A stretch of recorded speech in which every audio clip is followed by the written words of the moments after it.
Kadalasan talaga wala tayong alam sa tinitiis ng magulang natin. Oo, minsan kahit alam nga natin wala pa rin tayong pakialam. Kasi ang tingin ng iba sa magulang nila, wala silang kwenta. Lumang magdamit, mahina magsalita, mabagal kumilos.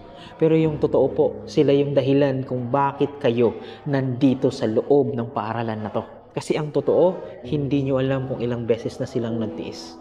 Ilang gabi silang kumain, ilang gabi silang nagtipid, or maybe hindi kumain para lang may baon kayo. Hindi nyo alam kung ilang beses silang nainip sa pila, ilang beses silang napahiya sa kakautang sa kapitbahay nyo para lang may baon kayo. Pero ngayon, ang dali nyong sumagot, ang dali nyong magsumamangot. Paghugas lang ng plato, hindi nyo pa mabigay sa kanila, hindi nyo pa maitulong sa kanila. Ang dali nyong sabihin na wala silang silbi. Alam nyo, hindi nyo kailangang hintayin mawala sila bago sila pahalagan.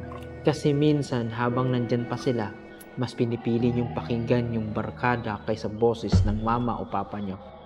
Mas inuuna nyo yung mag-scroll kaysa makipagkwentuhan or makipag-usap sa kanila.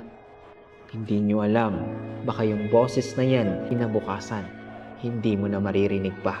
Kaya bago kayo magreklamo, bago kayo magtampo, tumingin muna kayo sa magulang nyo. Pagod pero nakangiti. Hindi dahil okay sila, kundi dahil ayaw kanilang mag-alala. Kadalasan hindi natin alam ang tiniis nila. Pero sana bago pa mahuli, maramdaman naman nilang hindi na sayang ang sakripisyo nila. At higit sa lahat, malaman nilang pinapahalagahan ninyo sila.